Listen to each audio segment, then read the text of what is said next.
Alison Butterworth and Phil Trow. BBC Radio Manchester. Good morning, 23 minutes past 8, all the day's news and sport on the way in just a couple of minutes' time.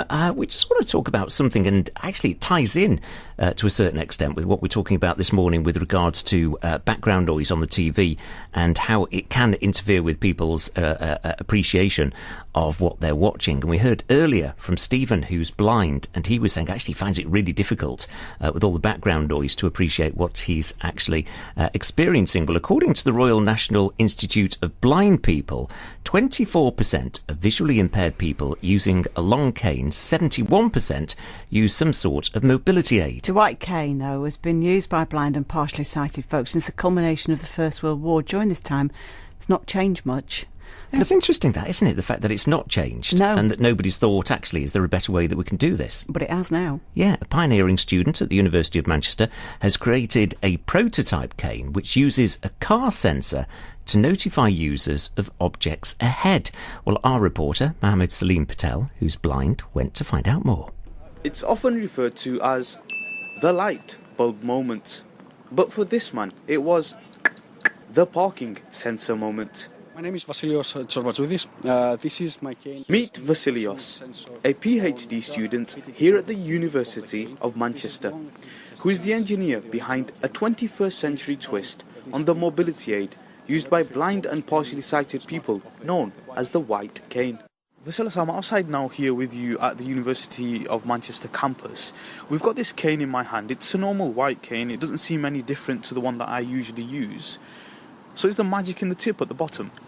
Yes, the magic is happening all on the tip of the bottom with a sensor trying to alarm you and ring a bell about any obstacles that are close by to you. Have you tested this product yourself? Yes, we tested the project. We made a quick blindfold out of ribbon cable, and we went downstairs at the entrance in the foyer of the company, and we put some telecases and some fire extinguishers around.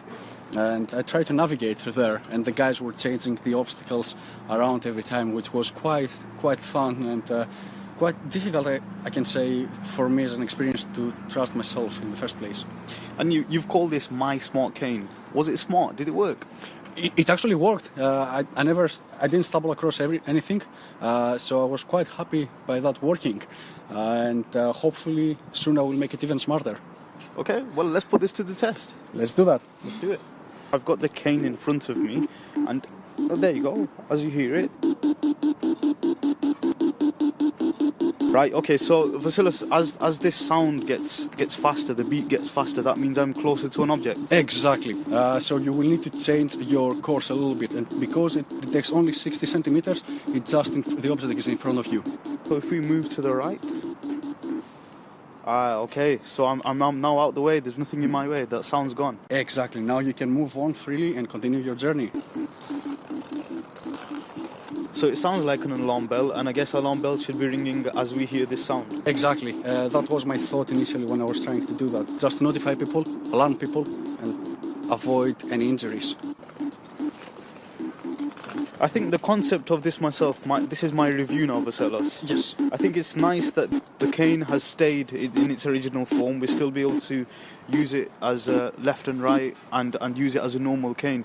But I think this additional feature which you've introduced to tell us that, you know, there's like a sensor, I guess it helps us to understand and hopefully be less worried about crashing into things. Vasilos, you have passed the Mohammed Salim Patel test. Awesome. Thank you very much. That means a lot. So there we have it. My Smart Cane, helping blind and partially sighted people become more independent. How Clever stuff, eh? is that? Yeah, Mohammed Salim Patel with that report. I have to say that since I got a car which has got parking sensors, I tell you what, it's changed my life. Do they not drive you bonkers? No, love them. Really? Why do yours drive you bonkers? Oh, yeah. It's the thing that I drove a really big car with none and then got the tiniest car ever that did have them, which was a bit ironic, really. But yeah, they drive me mad. Oh, I quite like And I've them. not found the button yet that turns them off. Isn't it incredible, by the way, that after, what was it, something like 70-odd years that, or actually during the First World War, so that would be, well, a bit longer than that, wouldn't it? 98 years. 1890, yeah. That actually nobody thought, right, how can we improve the white cane? But that's a genius idea, isn't it? I like that.